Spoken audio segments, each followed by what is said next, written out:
La unió fa la força. Això ho tenen molt clar els 5 ajuntaments de la zona delta del Baix Llobregat que aquest dilluns han signat un acord conjunt per impulsar el clúster 6M. Es tracta d'un organisme que plega el teixit econòmic del territori i que vol posar en marxa diverses iniciatives per millorar la mobilitat de la zona i fer-ho, a més, d'una forma sostenible.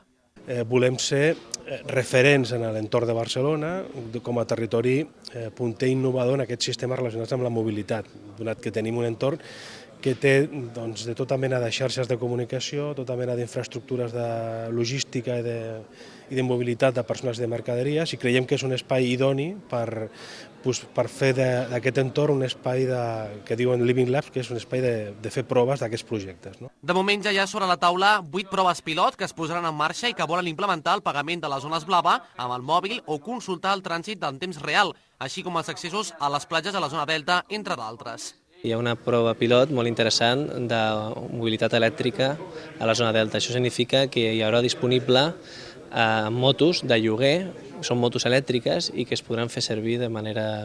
serà un servei que podran pagar els ciutadans i la gent que visiti el delta i serviran per unir bàsicament tot el territori del delta de Llobregat, però també tindran autonomia suficient com per arribar, per exemple, a Barcelona. Aquesta és una de les iniciatives que està més avançada. La resta estan en fase de prova i es preveu que es posin en marxa al llarg d'aquest 2012. Per què no convertir